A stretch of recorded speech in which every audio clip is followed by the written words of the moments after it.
Well, what time is it?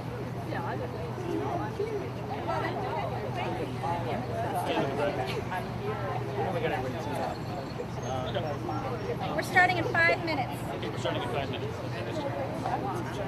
No, with you. Okay. All I can do is this, and then I'll have to go out here and check it out. I mean,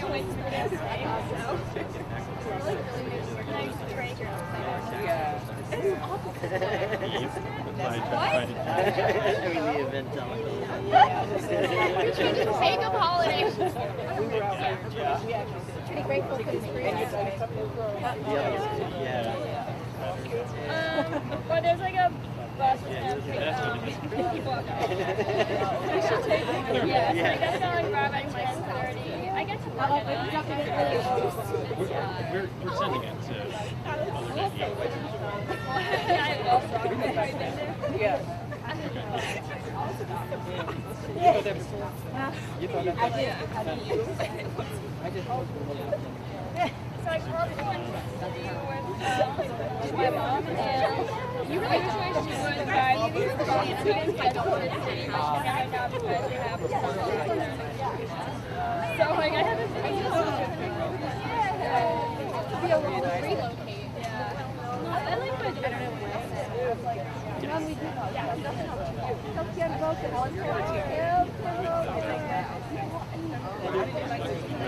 what else. I wasn't impressed by it, especially since at the actual that was never really there. That was They definitely is coming.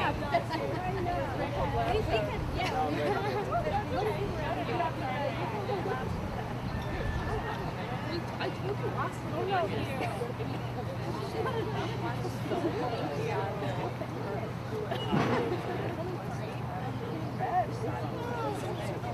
you don't even want to be we'll see.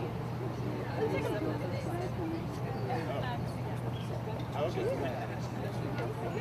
They have given us bicycles before, like I'm a sociology major. We're pretty non-profit.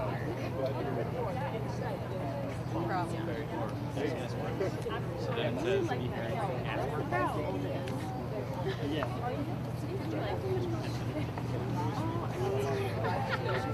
I like this every day. That's a very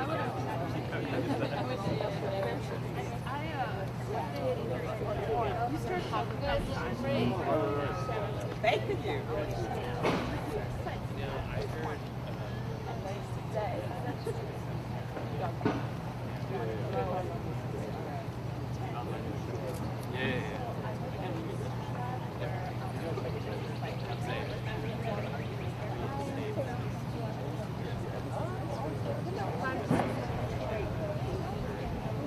Can you give us about a 1 minute warning? Yeah, that guy can. Miles, they need a 1 minute warning on the video.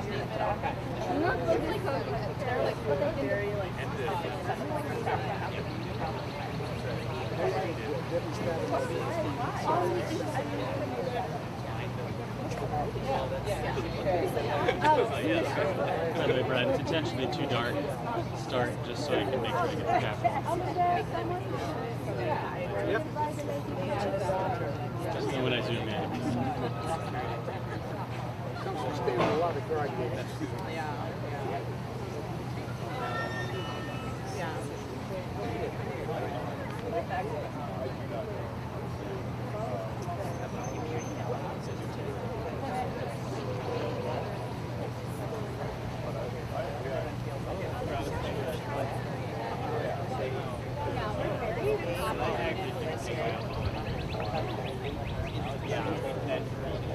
Oh, Yeah, you should have it. So Linda said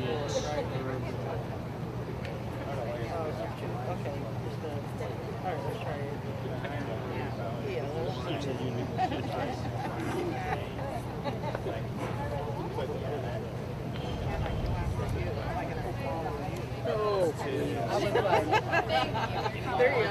1 minute. 1 minute warning. you got 1 minute warning. You're good.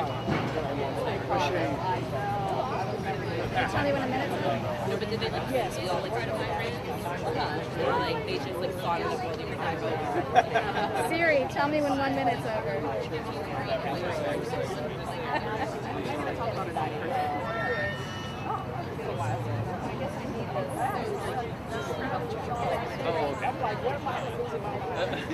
I'm on the way to the city for that conference on tomorrow.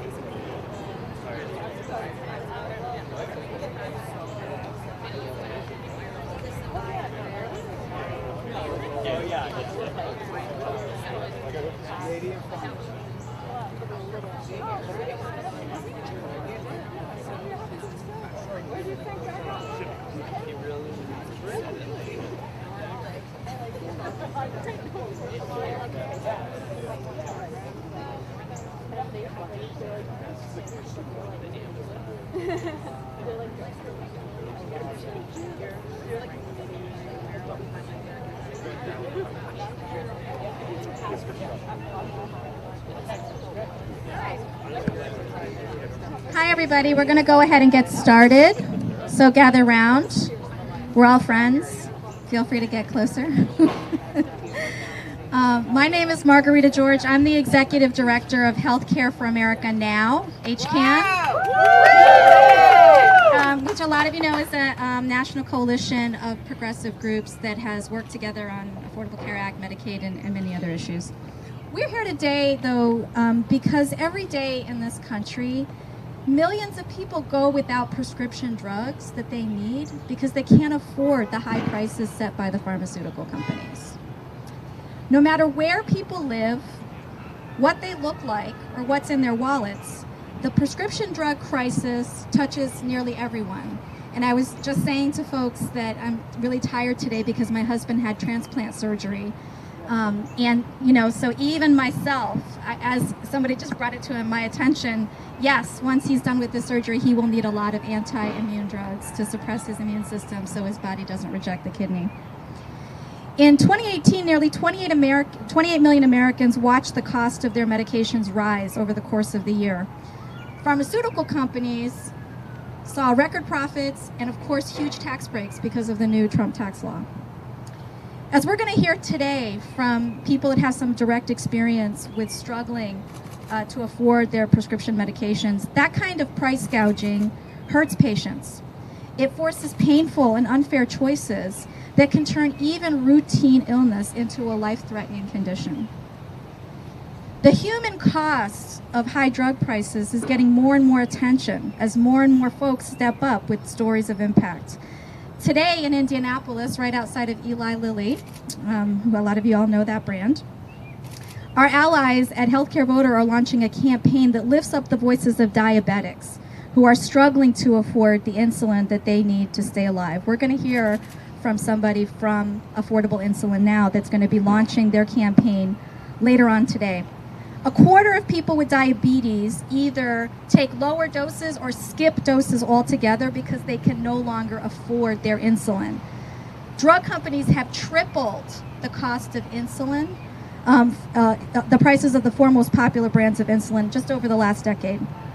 Now here in Washington, we have heard a lot from elected officials across the political spectrum about the bad behavior of the drug companies and pharma, their lobby.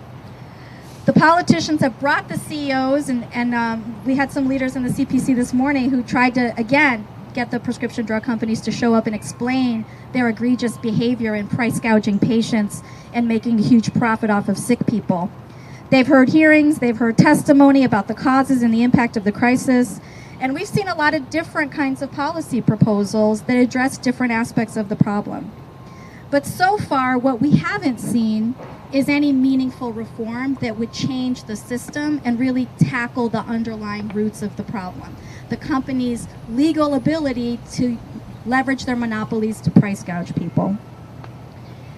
Today, we're all here, and I say we, there's many organizations represented here. It's a pleasure to see everybody. Progressive organizations are coming together to demand that elected officials lower drug prices for everyone and hold pharma accountable for their price gouging.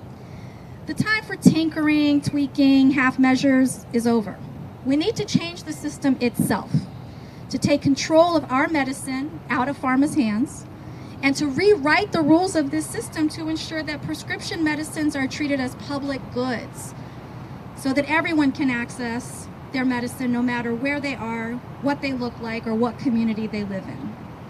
We've heard from the companies, we've heard from a lot of lawmakers. Now it's time to give people across the country their say, so they can take action together to make the needed change. That's why we've come together as organizations and individuals to really build this new campaign. We're going to bring together millions of impacted people to fight for affordable medicines for everyone.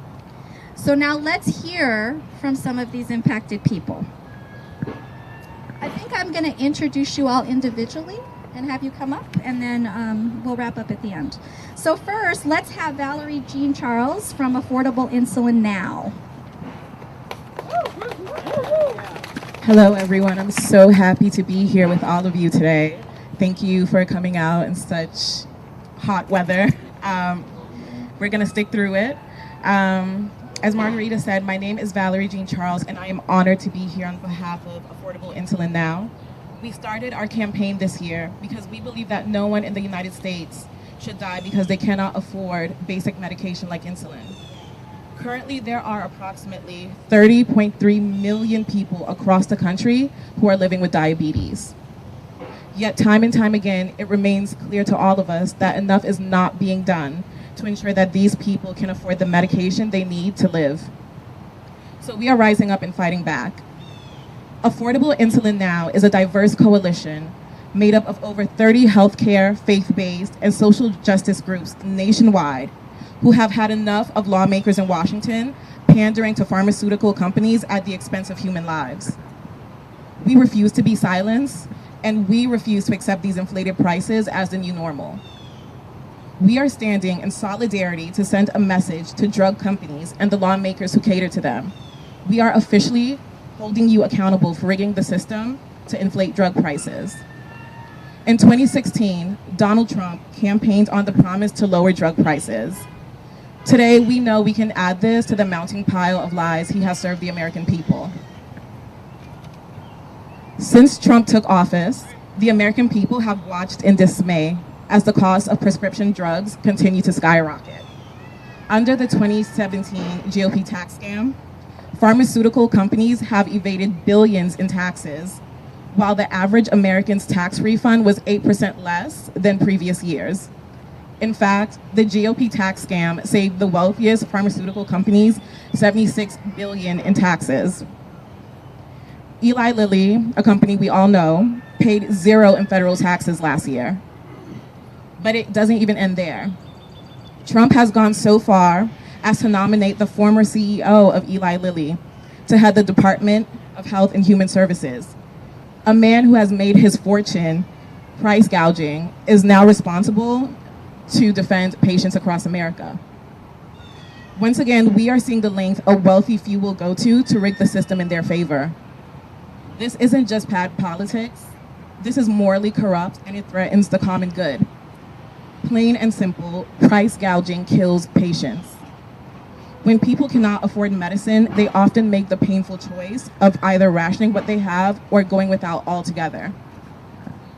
An estimated quarter of the people living with diabetes in America are currently rationing their medication.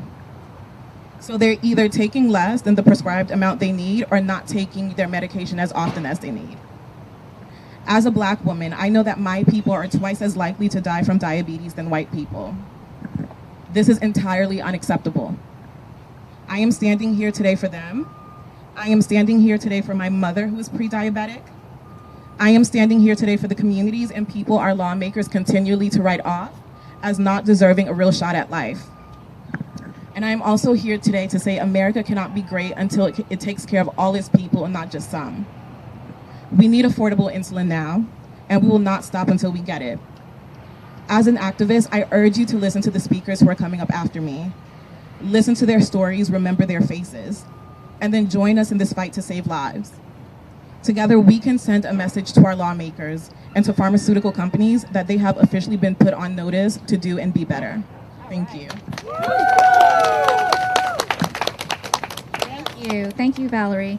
Let's hear now from Laura Marston, who's a diabetes patient who has had a long history with the disease and is going to talk to us about her experiences. Thank you. And thank you all, and thank all of the groups represented here for giving patients like me an opportunity to tell our story. So my name is Laura Marston. I'm 37 years old, and I live in the District of Columbia. When I was 14 in 1996, I was diagnosed with insulin-dependent type 1 diabetes. Ever since I was diagnosed, I've been on the exact same insulin, Humalog, which is made by Eli Lilly. And during that time, the price per vial has gone from $21 to $275 per vial. The insulin itself remains wholly unchanged, even the packaging is the same. In order to get the insulin I need to stay alive, I've given up a lot. I've sold my car and all of my possessions twice. I have given up on ever owning a home or having children. I once had a dream of owning a business. I've given that up as well. Cashed out my 401k, run up credit card debt, been on multiple payment plans at the same time, borrowed money from my retired parents' retirement savings. When my grandfather passed away a few years ago, he left everything he had to me and my brother and sister, and that all is in a bank account reserved to cover insulin price increases. I hoard insulin vials in the fridge of my small apartment to try to insulate myself from the twice a year increases. And in the past, I've used expired insulin and limited my food intake to conserve insulin. I've even lived off free samples from my doctor.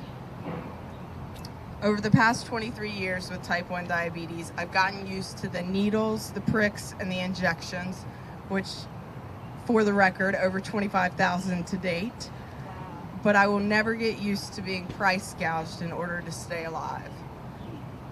During the same time period, over the past 23 years, Eli Lilly's annual revenues for my insulin alone have skyrocketed from $129 million to $2.99 billion, while the price for one vial of Humalog increased from $21 to $275, and Eli Lilly's share price soared from $31 to $117.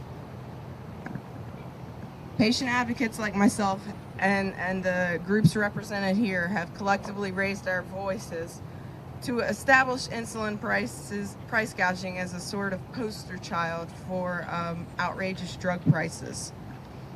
Our reps in Congress are holding hearings, conducting investigations, and expressing outrage over insulin price gouging, but Americans continue to die because Congress refuses to act. When Americans are dying because we can't afford a naturally occurring hormone like insulin, which has been used to treat diabetes for 100 years, time is of the essence. Today, I'm calling on all members of Congress to work in bipartisan fashion to pass insulin price cap legislation. You know, there's a lot of talk about the free market bringing insulin prices down, but there's no free market when my choice is to buy or die. I will pay any price for insulin because I die quickly and painfully without it. Without federal price regulation, insulin makers like Eli Lilly are free to charge what the market will bear, which in the case of insulin is everything we have.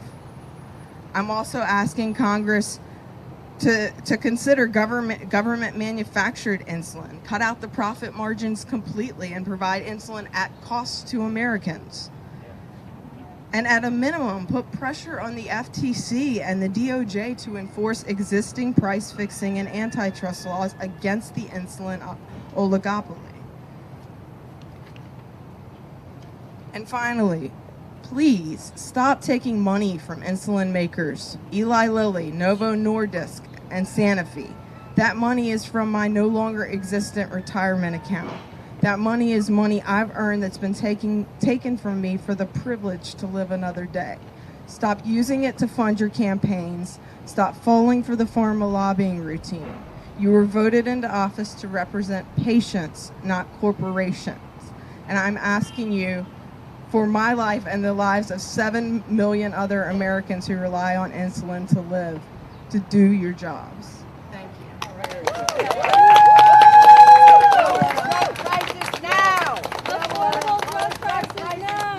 Lower drug prices? No! Lower drug prices? No! Lower drug prices? No! All right. Thank you, Laura. Now we're going to hear from my buddy Arthur Blair from Maryland, who's going to talk a little bit about his experiences with prescription drugs and going into debt to afford his medicines for himself and his child.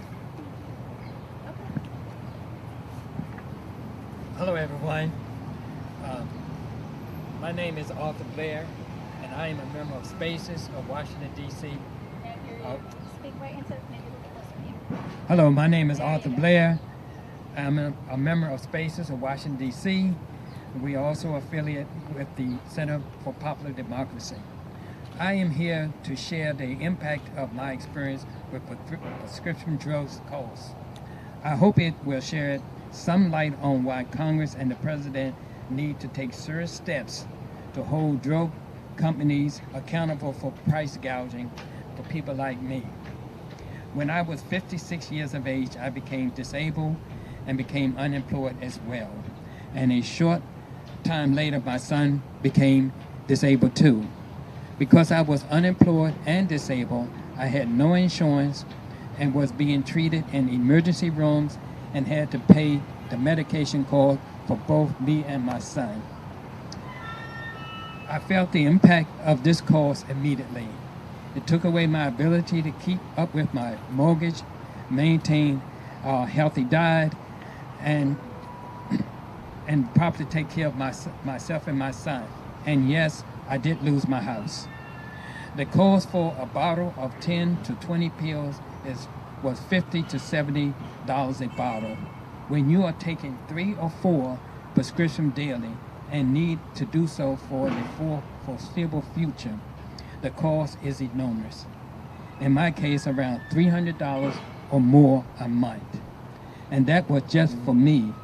I also had to pay for my son. This resulted in both of us not taking the medication we needed regularly. This impacted my son the most and hurt his health.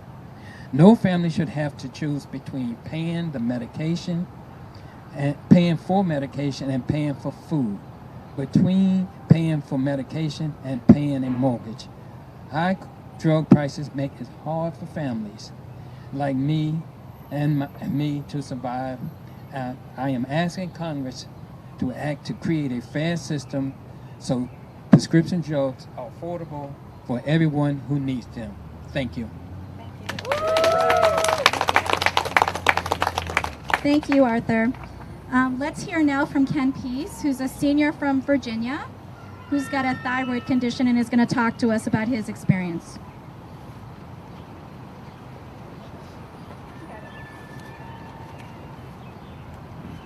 Good afternoon. My name is Ken Pease. I am a member of the Alliance of Retired Americans Executive Board and a proud retiree of the American Postal Workers Union, AFL-CIO. I am here to discuss the outrageous and unjust price gouging by Big Pharma as it pertains to my personal experience.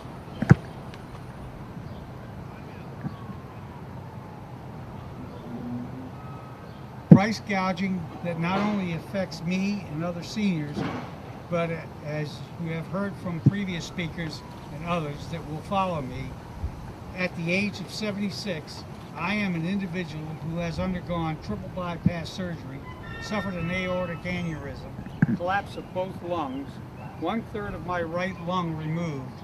I suffer from type 2 diabetes, which is in remission as a result of gastric bypass surgery, resulting in a loss of 158 pounds. As a result, I am no longer insulin dependent. I have a hypothyroid condition requiring daily medication commonly known as Synthroid, which after insurance cost me $31 for a month's supply. my hematologist recently recommended that I try a different medication and asked that I sign a release form. I was told this was protocol to get the drug authorized. I complied and expected the prescription to be phoned into my pharmacy as usual. Imagine, if you will, my surprise when I received a phone call for some drug supplier I never heard of, who proceeded to inform me that I would be dispensed the drug directly through them, and further, there would be a $390 to $430 per month charge after insurance. It was further explained that this would be a monthly ongoing charge to me. However, they were prepared to provide me with a financial assistance program to help defer the costs. I politely told them that I was not interested and hung up. The following 2 consecutive days, the same company called me again, stating that I needed this drug because my doctor ordered it. On the 3rd attempt, and in language I am ashamed to say only a drunken sailor would use, did the message get through to them. I have heard nothing from them since. This is all over a replacement drug I already use and have used for 20 years without one adverse reaction.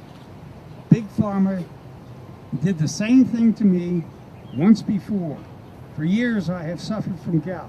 I have had 2 surgeries on my feet to remove painful gout crystals caused by the pharmaceutical company taking the only medicine that ever relieved my gout off of the market in the United States. They replaced it with a drug known as Colchris. It does not work. The drug I was taking, colchicine,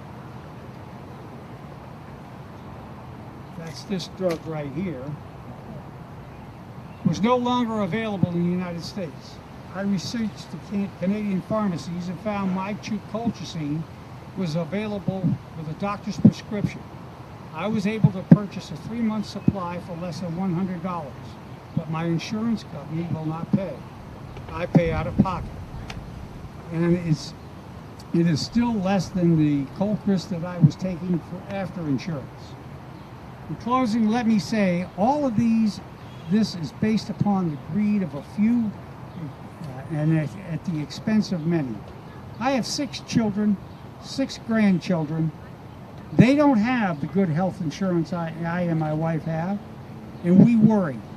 I worry that they're only one catastrophic medical emergency away from financial ruin or worse. The loss of a loved one because we could not afford the cost of the medical miracle drug that would save their lives. To those of you who are lining your pockets with all this ill-begotten gains, a good deal of which, if I were a betting man, I would bet they were at least partially funded with the taxpayer dollars. The very same people you cast aside as you reach to fill your pockets one more time. Have you no shame? No sense of decency? Perhaps not. Thank you for your time and attention, and I apologize to others for being so long-winded, but this needs to be said.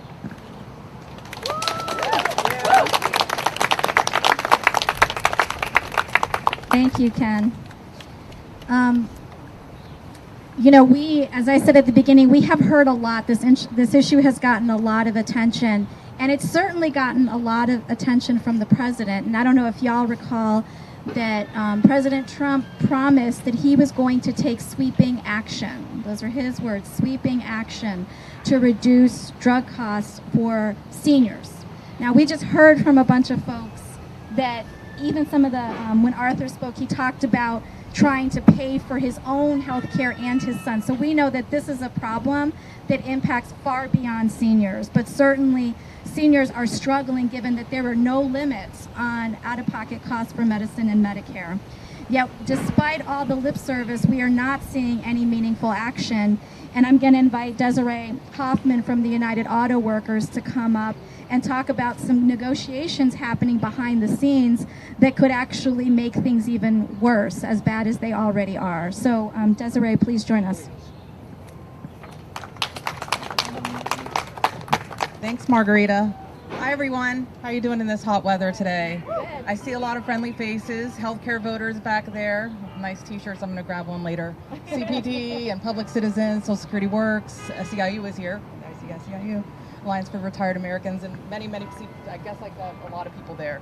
There's always a lot of supporters. So my name is Desiree Hoffman, I'm with the United Auto Workers Union. On behalf of Gary Jones, president of the UAW, and 1 million members and retirees of the UAW, I just want to thank everyone for being here today. See, I got all excited. I forgot all my talking points. So I'm really happy to be here in this incredibly important campaign to make medicines affordable for all. We really need bold policy solutions, and we can't keep tinkering around the edges. It's time to hold pharma accountable and not let them get off the hook for keeping drug prices high. Drug pricing is being talked about in Congress. It's also being talked about in our trade deals. So my goal today is to make the trade deal conversation a little bit more accessible to all of you. So right now, NAFTA 2.0 is being renegotiated, and we are concerned that working families across the country and UAW members will bear the brunt of high drug prices because of how things are currently playing out. As things currently stand in negotiations, and no, they are not done, the deal could lock in drug prices here and abroad for 10 years. That's a decade. We are trying to get Congress to make prescription drugs more affordable, and this trade deal is going in the exact opposite direction. We need to make sure that working families across the country have access to affordable medicines, and we don't protect Big Pharma's lucrative profits. Let me tell you briefly a little bit more about what this trade deal does on healthcare. So it locks in this 10-year data exclusivity period on biologics, brand biologics. What are brand biologics? Well, let me break it down for you a little bit.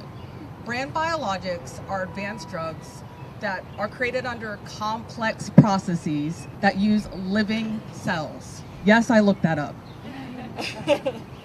So basically, these are drugs that are more advanced, that are maybe take a little bit more time to make, but the bottom line is that these are life-saving drugs that help people with rheumatoid arthritis and many other chronic conditions. So this 10-year exclusivity period is really too long.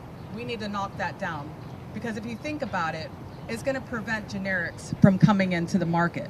And when you prevent generics from coming into the market, that limits competition. And limiting competition will affect drug prices. So I'm here today to say we need to do more around the healthcare pieces of NAFTA 2.0. We need to rein in the costs by allowing generics into the market much, much sooner. So the other thing that I want to say about today, and of course I came to talk about NAFTA, USMCA, NAFTA 2.0, however you want to put it. Insulin. Many of our retirees have fixed incomes. So when the price of insulin changes, as some of our speakers have said today, multiple times, and they're skyrocketing, that's going to eat away their retirement savings. We just can't continue on that trajectory. So I just want to thank everyone for coming out today, and we're really excited, Margarita, to be a part of this wonderful campaign to drive down the cost of drugs and make pharma accountable. You know, there's a lot of work to be done, but I'm very confident that we can do it together. Thanks, Desiree. Thanks to the United Auto Workers for being such great partners, and to all of the other labor organizations represented today in the community groups. So we've talked about this problem from a lot of different angles, and people have shared some pretty compelling stories and some pretty astute solutions, I thought. But you know, when we peel back all the layers on all of this stuff, the truth about it is that drug prices aren't skyrocketing because there's no alternative, right? None of this is automatic. Somebody is making a choice, right?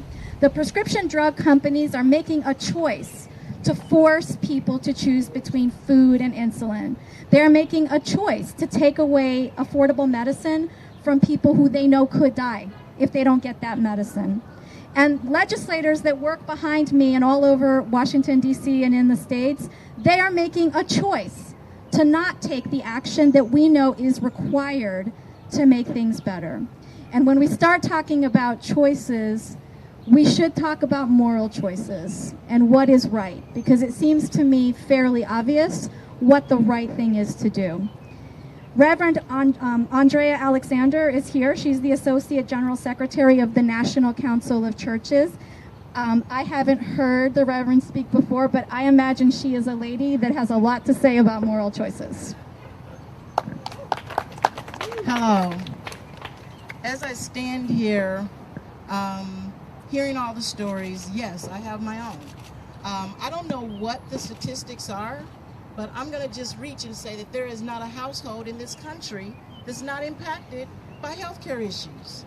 The difference from one household to the other will be money, and whether or not possibly your parent works for Eli Lilly, for instance, or if you are the person who is in an office of, we're making a lot of the money around these issues. This is not a left and a right, a conservative, progressive. I mean, you mentioned progressive groups. This is a moral issue. These are human rights issues. This is a civil rights issue. My own story is one that is directly impacted. I have survived breast cancer. And I remember actually sitting in the chemo chair, getting chemo, and the office manager at the doctor's office coming and whispering to me, "We just realized that the shot that we have to give you to up your white blood cell count is going to be $450 copay." And I look at her and say, "So, okay." I mean, I'm like, okay, you can give me the shot, and then all I'm thinking is, what do I do after this? Now, I had health insurance, a pretty good health insurance. And then afterwards, she tells me, "I'm sorry, we misunderstood. It's $750. So that was actually, and I'm thanking God as I stand here before you several years ago. A month ago, I had a health care issue and I went to the doctor and they tell me we can work on this. There's some things you can do. I'm standing in line to get my prescription filled. The lady calls me forward and she whispers, "I don't know if this is right, but it's going to cost you $1,600 for this prescription." I have insurance, good insurance. And again, I say, well, what, I mean, like, what, I have to have it or I'm going to die. And so I worked out something and I say, well, give me, what can I, give me a little bit of it. Like, what can we break off? So I think I did like a couple of weeks and I figured I would go back and then figure out what's going to happen. But what was common in both of these I thought was interesting, they whispered to me what was really wrong about this system. They brought me and they got close and said, "This is what this is going to cost, and we're sorry." We've got to stop allowing what's happening to be quiet. And again, this is not left. This is not right. And I know people say that all the time. This is not a Republican issue. This is not a Democratic. This is a human rights, civil right, moral issue. That's right. And it requires us to be, you know what, when you have a healthcare issue, I mean, I could stand here a long time and give you a whole slew of healthcare issues. Being with my stepfather who had cancer, and they treat him for the cancer. They tell us we got all the cancer, but we're going to send him home with a staph infection and not provide you with home health care because your neighborhood is a bad neighborhood and we don't send our health care providers there. I mean, we can go on and we can go on and we can go on. This is a moral issue. It is a civil rights. It is a human rights issue. And we've got to stop whispering about it. Yes, there's a lot of people right now. There's a lot of us here and there are different organizations. It's not enough. We should be filling up this whole law area. And we have got to stop approaching Congress like we're begging for something that is due us. There will be people who will say, if you say that this is a human rights issue, it's a moral issue, and they'll act like it's a policy issue. It's a human rights issue. It is a civil rights issue. It is a moral issue. And we will not keep begging for you to do the right thing. So what are you asking for? Lower drug prices. Y'all sound like the people who are whispering to me. What do you want? Lower drug prices. When do you want it? Now. And I'm going to give you the answer to this. We're going to demand it. How are we going to get it? We're going to demand it. That's right. Thank you. Thank you, Reverend.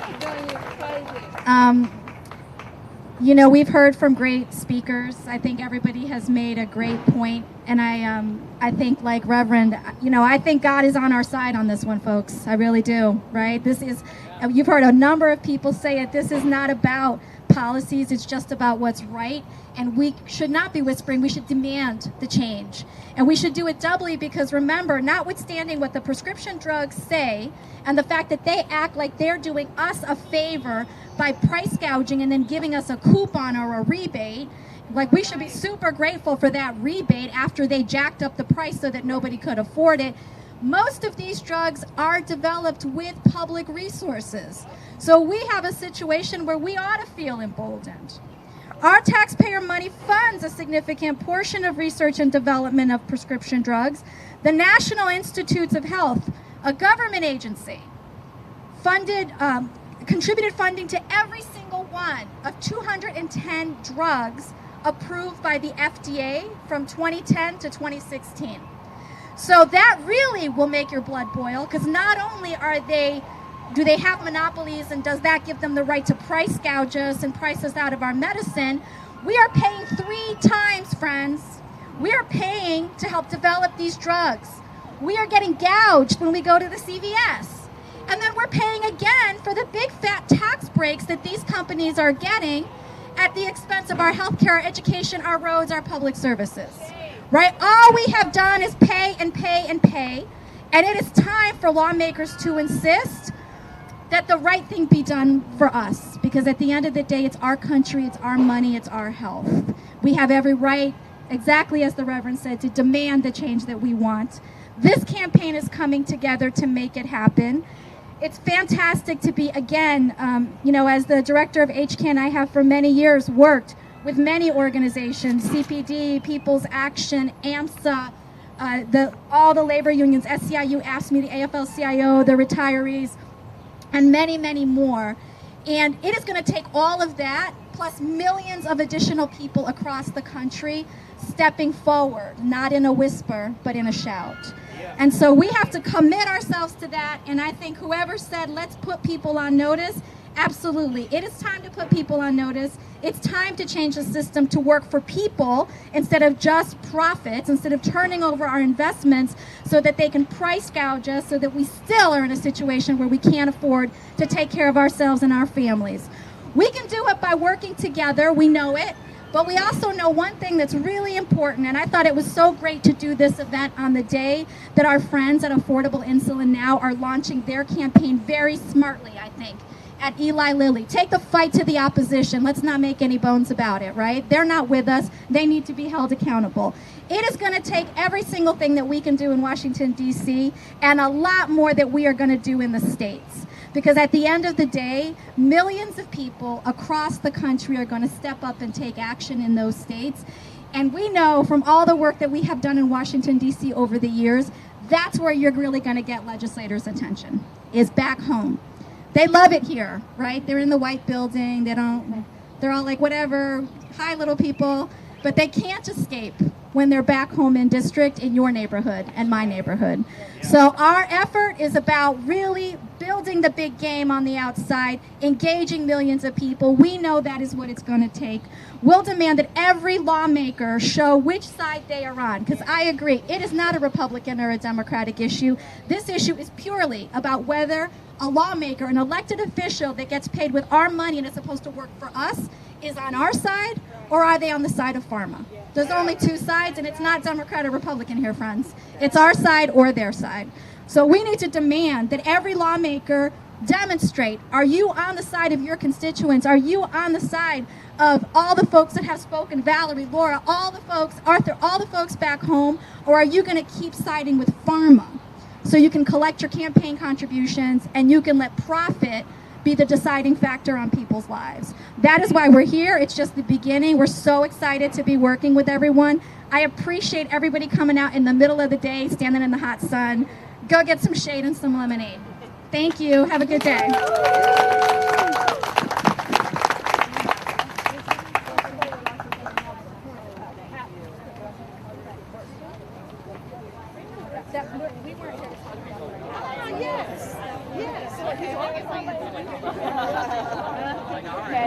I know you already have like a whole